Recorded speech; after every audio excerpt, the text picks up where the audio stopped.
Step 20. Mounting corner brackets and tighten the belt.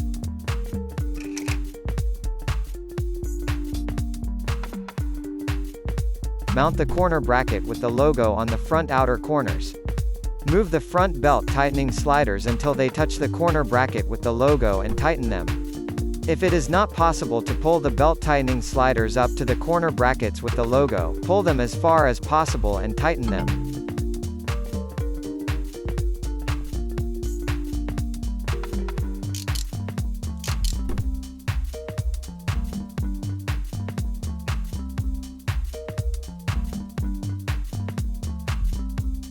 Then you need to check and adjust the distance between the belt tightening sliders and the corner brackets on both sides so that both sides have the same distance.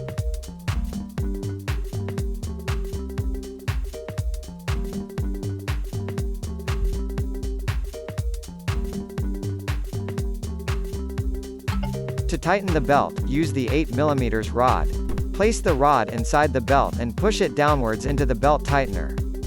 Secure the 8mm rod on the outside with the adjusting rings.